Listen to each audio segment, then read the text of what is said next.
Shalom semua. Saya mengucapkan selamat pagi untuk kita semua. Ini pagi yang luar biasa, pagi yang dahsyat, pagi yang hebat, karena saya percaya Tuhan ada di balik setiap cerita kehidupan kita. Allah itu baik adalah tema kita di pagi di minggu ini, minggu pertama bulan Agustus tanggal 1 2021. Allah itu baik. Itulah tema kita, Ratapan 3 ayat yang ke-23 sampai ayat yang ke-26. Ratapan yang ketiga ayat yang ke-23 sampai ayat yang ke-26. Ratapan pasal yang ketiga ayat yang ayat mulai yang mungkin lebih baik ayat yang ke-21 kita mulai. Ratapan pasal yang ketiga ayat 21 sampai ayat yang ke-26. Tetapi hal-hal inilah yang kuperhatikan, oleh sebab itu aku akan berharap. Tak berkesudahan kasih setia Tuhan, tak habis-habisnya rahmat-Nya. Selalu baru tiap pagi besar kesetiaan-Mu. Ayat yang ke-24 dari Ratapan 3. Tuhan adalah bagianku, kata jiwaku, oleh sebab itu aku berharap kepada-Nya. Tuhan adalah baik bagi orang yang berharap kepada-Nya, bagi jiwa yang mencari Dia. Allah atau adalah baik, menanti dengan diam pertolongan Tuhan. Latar belakang dari Ratapan pasal 3 atau kitab Ratapan adalah saksi mata dari yaitu Yeremia. Nabi Yeremia menyaksikan kejatuhan dan kehancuran Yerusalem. Jadi Yerusalem dengan kemegahan dia akhirnya jatuh ke tangan Babel pada tahun 586 sampai 585 kira-kira ditulis kitab ini. Karena latar belakangnya adalah orang-orang Israel yang berontak kepada Tuhan, melawan kepada Tuhan, dan sebagai hukumannya maka bencana ini datang, yaitu orang Israel harus ditawan dan dibawa ke Babel, dan seluruh Yerusalem hancur, termasuk di dalamnya Bait Allah hancur. Saudara-saudara, dan itulah muncul panggilan Yeremia untuk menulis firman Tuhan ini, menghibur para orang-orang Israel, bahwa orang Israel sekalipun mereka ada di dalam masa yang sulit, yaitu masa sukar, masa penganiayaan, masa penderitaan, tapi datang firman Allah di dalam ayat yang ke-24 tadi dikatakan bahwa Tuhan, atau ayat 21 dikatakan, tetapi rahmat Tuhan selalu baru setiap hari. Apa maksudnya? Begini saudara, terjemahannya sederhana begini. Saudara, mengapa akhirnya terjadi hukuman? Sederhana, karena tadi orang Israel memberontak kepada Tuhan dan akhirnya datang hukuman.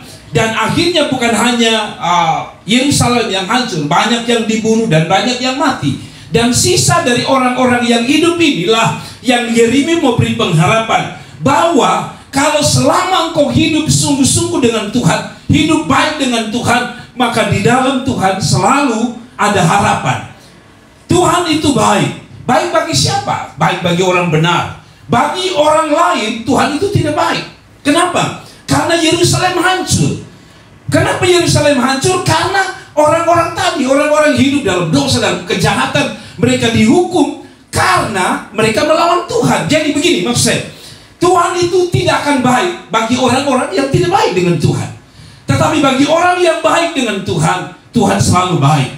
Sekali lagi, Tuhan itu baik kepada orang yang baik.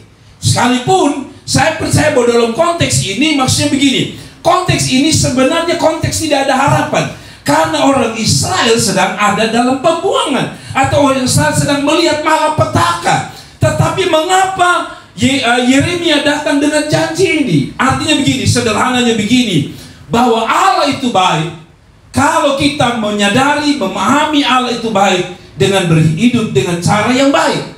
Maksudnya begini, sekalipun keadaannya buruk, hidup kita harus tetap baik. Baik kepada siapa? Kepada Allah yang baik. Maka Allah yang baik itu akan melakukan hal-hal yang baik di dalam kehidupanmu. Sekali lagi, jadilah orang yang baik dalam pengertian, jadilah orang yang benar. Kalau kita hidup dalam kebenaran, maka saya percaya Allah itu tetap baik. Kenapa Ayub mengatakan Tuhan yang memberi, Tuhan yang mengambil, terpujilah nama Tuhan? Karena Ayub selalu lihat dari perspektif Allah itu baik.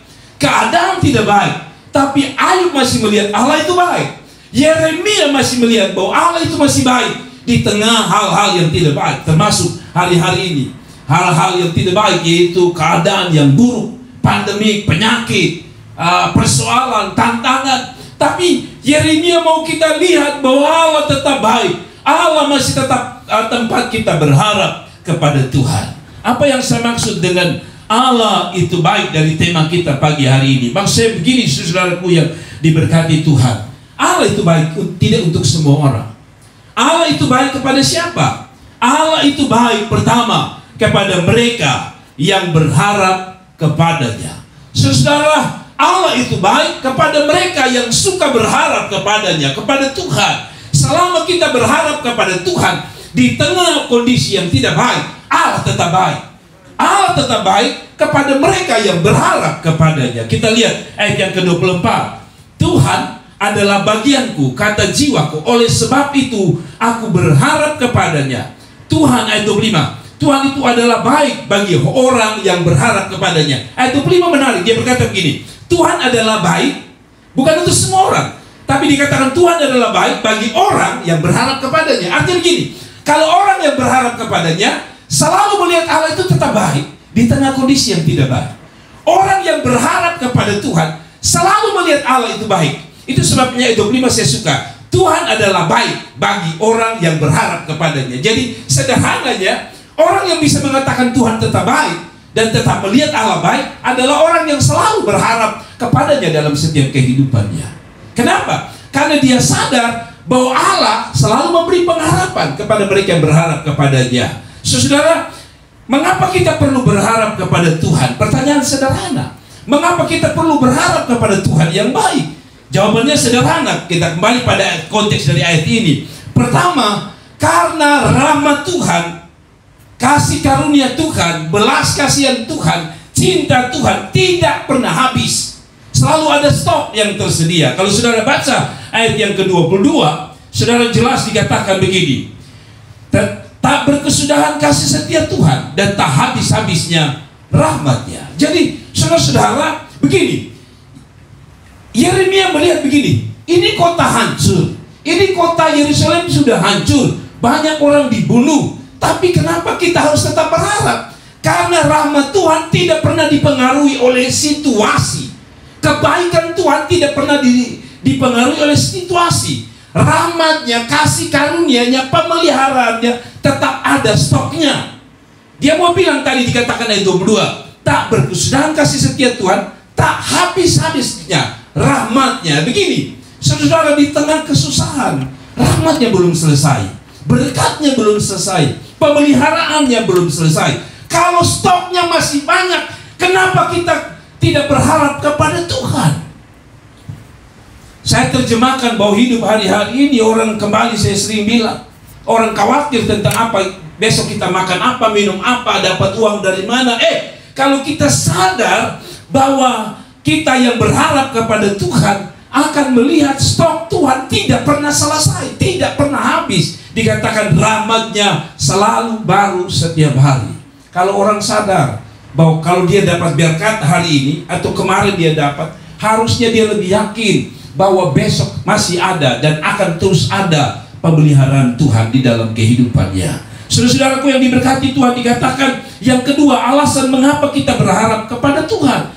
Karena yang kedua di dalam ayat yang ke-23 dikatakan selalu baru tiap pagi besar kesetiaan Tuhan. Sebab setiap hari Tuhan setia mendampingi kita. Setiap hari selalu Tuhan setia kepada kita. Nah, kalau Tuhan setia kepada kita, mengapa kita tidak berharap kepadanya?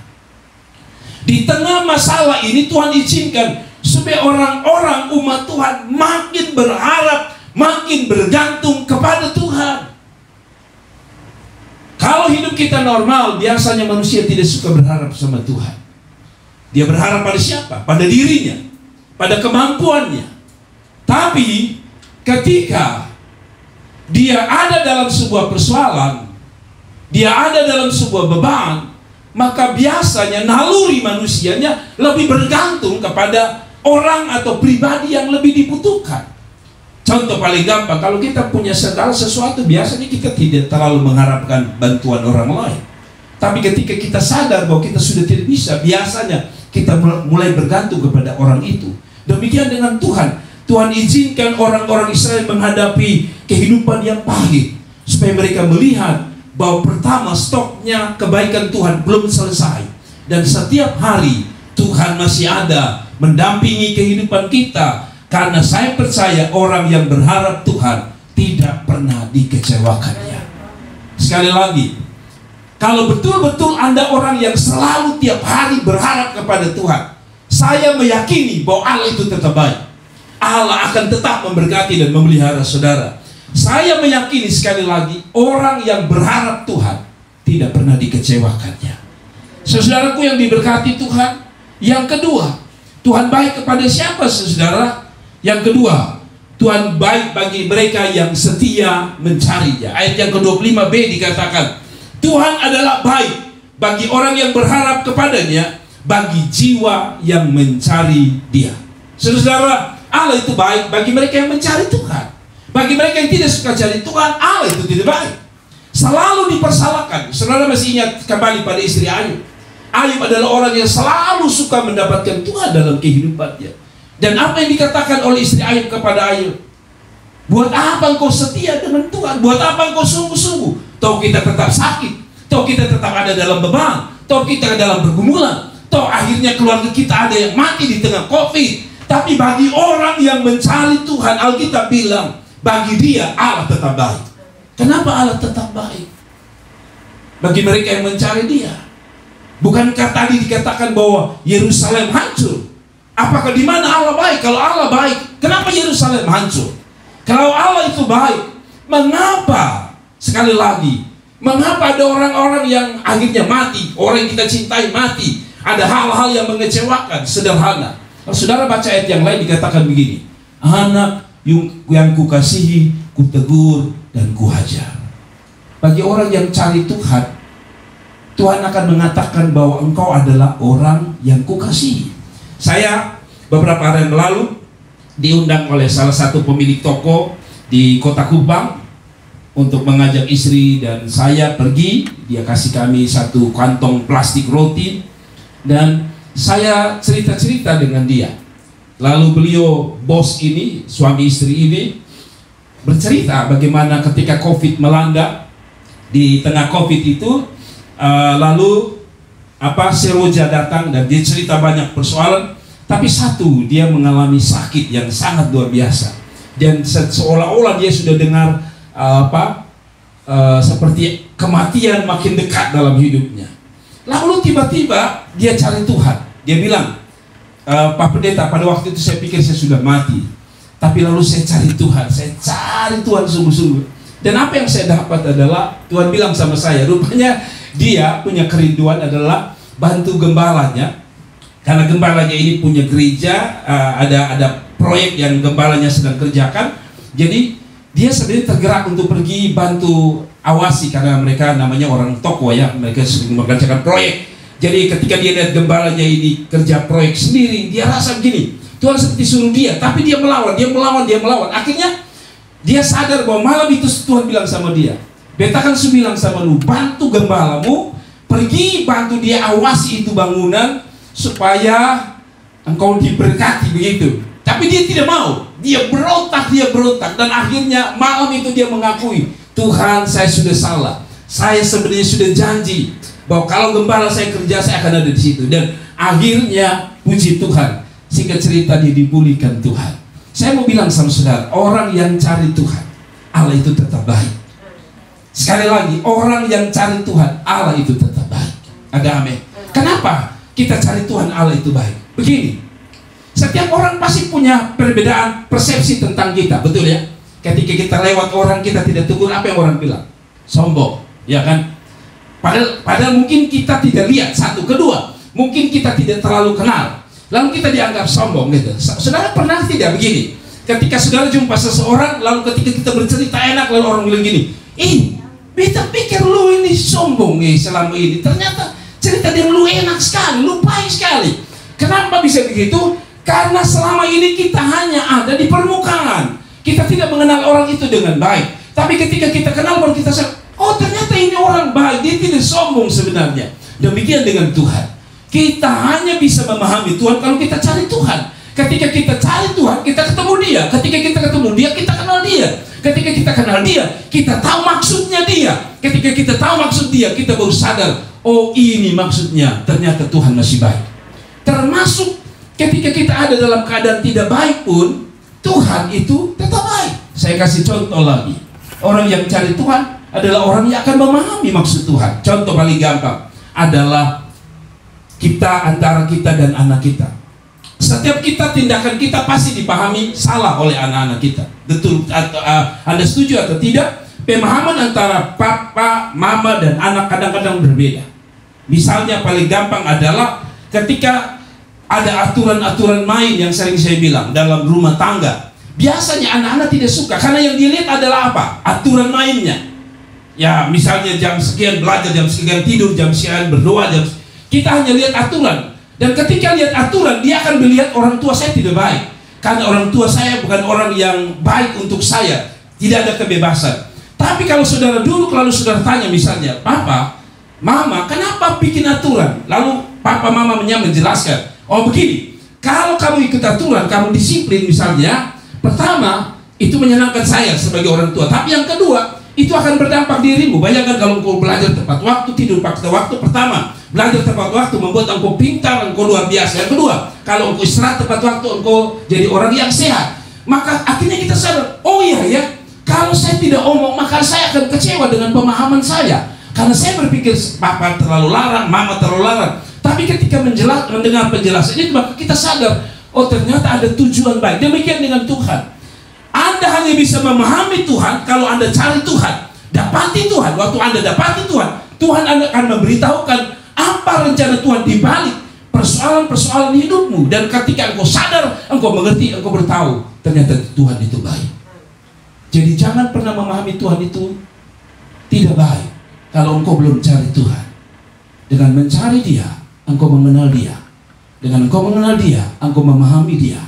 Kalau engkau memahami Dia, engkau terus akan berkata, Tuhan itu baik. Ada amin. Ada seorang kepala suku yang dalam cerita itu dikatakan bahwa oleh satu dan lain hal dia naik kuda. Dan akhirnya dia kakinya harus patah, saudara.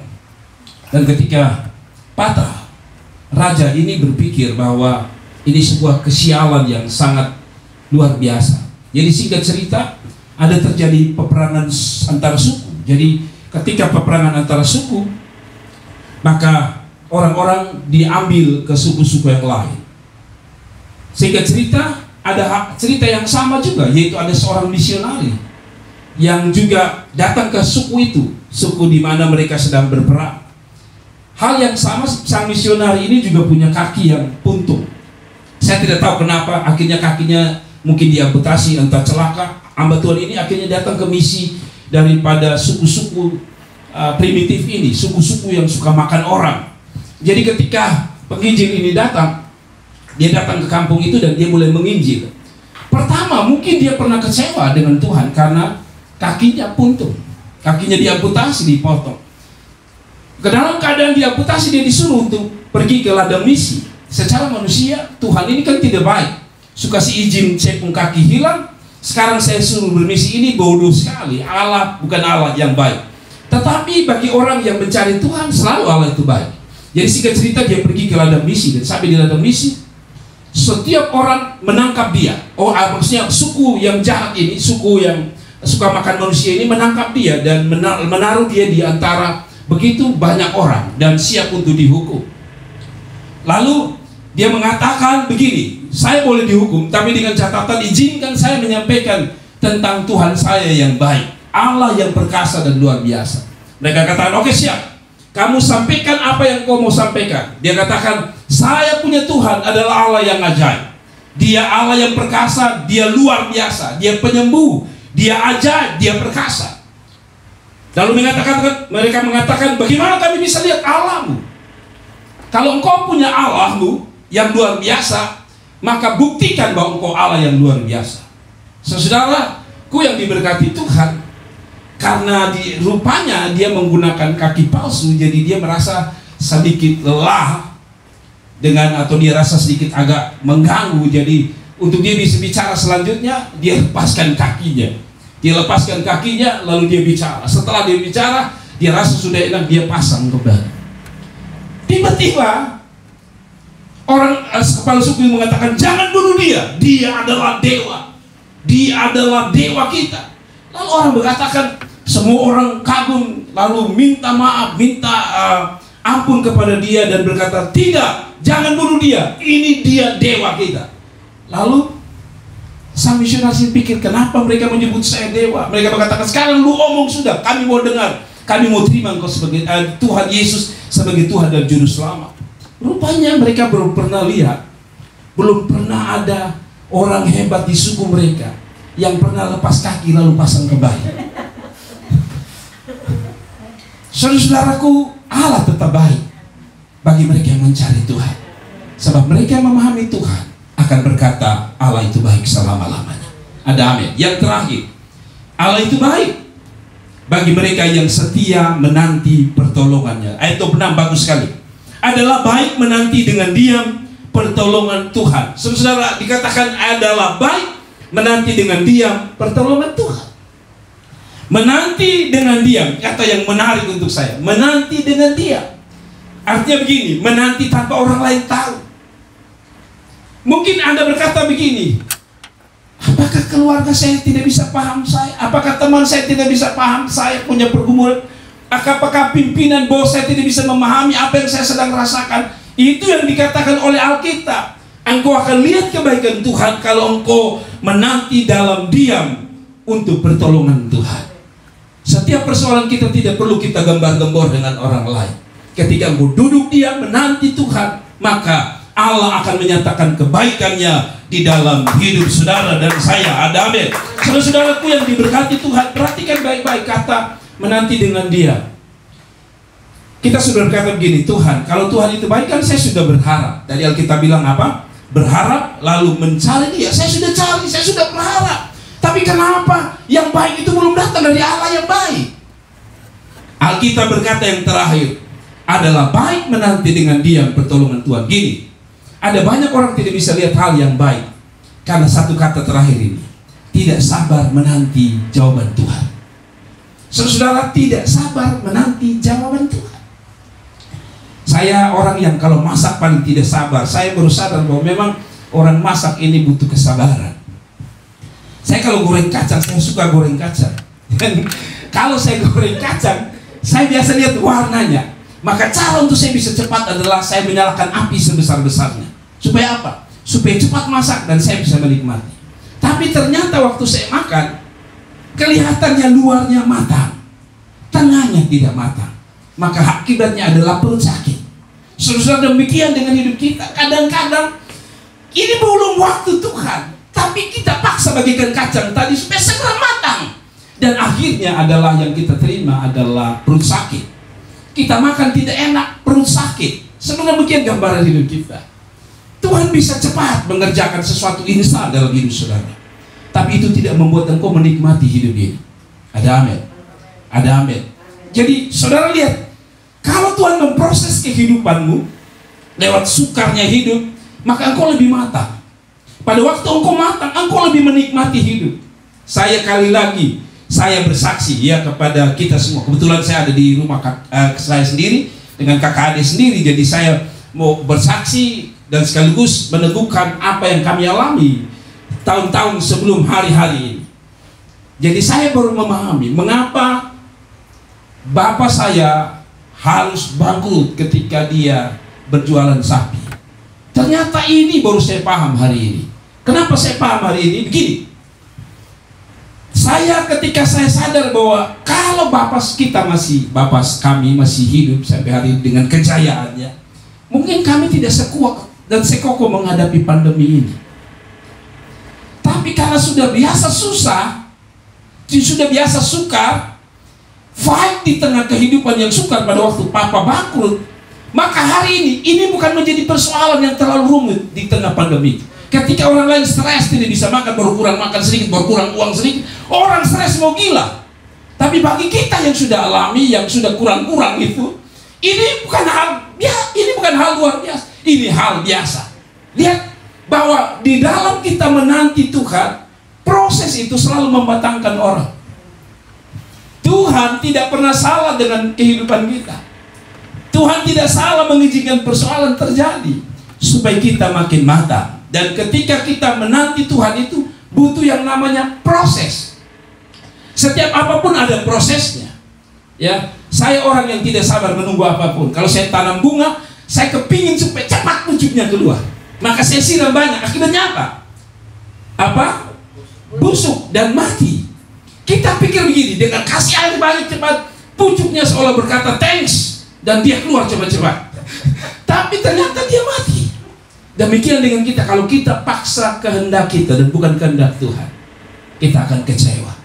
Tapi mereka yang menanti Tuhan, kata Yesaya, orang-orang yang menanti-nantikan Tuhan, dia akan terbang bagaikan raja wali, berlari, berjalan, tidak menjadi lemah dan putus asa.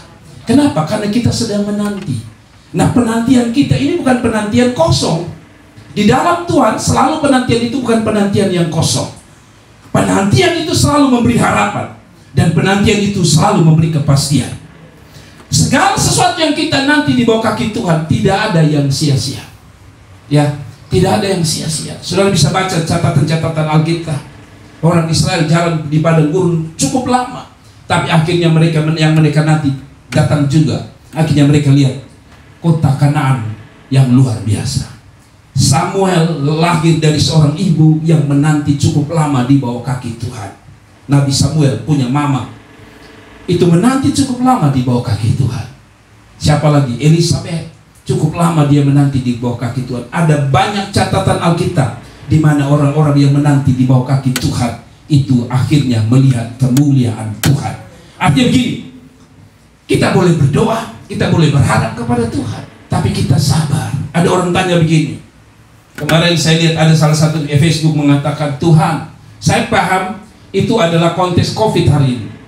Orang mati di Kota Kupang cukup banyak, orang terbaring di rumah sakit banyak, orang berteriak ketakutan luar biasa. Lalu dia tulis begini, Tuhan,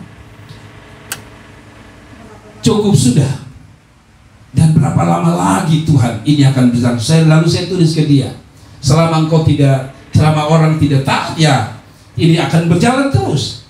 Tapi saya melihat dari sisi firman Allah, Tuhan sedang memberi, tunggu dan menanti. Orang percaya, mari kita menanti dalam hadirat Tuhan. Mari kita menanti sambil kita mengikuti prokes, apa yang disebut oleh pemerintah, aturan-aturan. Kita tunggu, tidak enak, tetap ada di dalam rumah, aduh, tidak bisa bebas kemana-mana. Itu bagian dari menanti Tuhan. Dan saya percaya kalau saya lihat angka-angka kemarin, saya punya pengharapan besar di tengah hal-hal yang tidak berpengharapan ini, yaitu ketika saya lihat data di data kota mengenai orang yang mati, orang yang sakit, kelihatan memang naik. Tapi sisi lain saya memberi pengharapan, yaitu saya sedang menanti satu kata, vaksin. Kalau sudah 80%, saya melihat bahwa Tuhan sedang akan berkarya di situlah Tuhan akan kita lihat dengan luar biasa. Apa artinya? Sekarang sudah 47% untuk orang yang vaksin pertama. Jadi kalau 47%, maka saya perkirakan Tuhan tolong Desember, kalau kita tunggu bersabar saja dan terus bersabar, maka saya percaya kita akan melihat pertolongan Tuhan lewat vaksin ini. Apa artinya? Saya mau tutup begini, pada prinsipnya begini, Tuhan itu hanya baik bagi mereka yang berharap kepada Tuhan, bagi mereka yang mencari Tuhan, dan bagi mereka yang tetap menanti Tuhan sekalipun jawaban itu belum terlihat. Teruslah menanti, karena Tuhan tidak pernah mengecewakan mereka yang menanti di bawah kaki Tuhan. Tuhan memberkati kita sekalian. Mari kita bangkit berdiri, saudara-saudara.